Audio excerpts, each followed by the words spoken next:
Tsvagai Mabasa, juice and rhythm. It's me saying I'm a cowboy. Honor me. Batay baba ni gankan. Ndova kotora, potindova fomura, panoda no popora, asibarguja mizika ngoma ndicho sota. Fantan. Batay baba.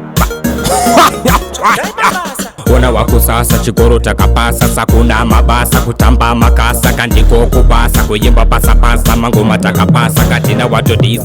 Ona wako sasa chikoro takapasa sakuna mabasa kutamba makasa kandiko kubasa kuyimba pasapasa mangoma takapasa katina watodisa. Kwese kwanda bodira mangoma ndova yembira boti vandifarira mangoma ndava chambira ndechamba vandimonira asibariko kotsekana ngoma ndava tambira ndefuti vaimbo ndi andareta ndasivo ndiketa mangoma ndinosota kanenge ndine nyota pati dzako ndenzama tsakaribo marekedza ngoma vataridza nini ndariunza. Ona wako sasa chikoro takapasa sakuna mabasa kutamba makasa kandiko kubasa kuyimba pasapasa mangoma takapasa katina watodisa. Ona wako sasa chikoro takapasa sakuna mabasa kutamba makasa kandiko kubasa kuyimba pasapasa mangoma takapasa katina watodisa. Kunza changu nudunda nitsapa huda ndisunga nemahudu kanini ndirotunda nitsapa hudu vari kuchamisika kretende futi ndarowa newetendo tamba pamitende futi vari kuchamisika pese pandasika mangoma ndichibikaka inini aka mangoma ndinosota.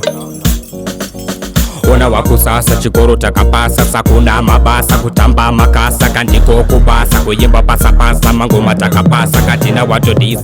Ona wako sasa chikoro takapasa sakuna mabasa kutamba makasa kandiko kubasa kuyimba pasapasa mangoma takapasa katina watodisa.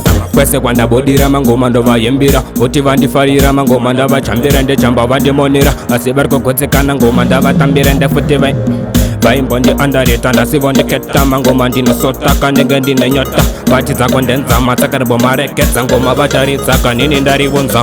Ona wako sasa chikoro takapasa sakuna mabasa kutamba makasa kandiko kubasa kuyimba pasapasa mangoma takapasa katina watodisa. Ona wako sasa chikoro takapasa sakuna mabasa kutamba makasa kandiko kubasa kuyimba pasapasa mangoma takapasa katina watodisa. Kunza changu nudunda nitsapa huda ndisunga nemahudu kanini ndirotunda nitsapa hudu vari kuchamisika kretende futi ndarowa newetendo tamba pamitende futi vari kuchamisika pese pandasika mangoma ndichibikaka inini aka mangoma ndinosota. Ona wako sasa chikoro takapasa sakuna mabasa kutamba makasa kandiko kubasa kuyimba pasapasa mangoma takapasa katina watodisa. Ona wako sasa chikoro takapasa sakuna mabasa kutamba makasa kandiko kubasa kuyimba pasapasa mangoma takapasa katina watodisa.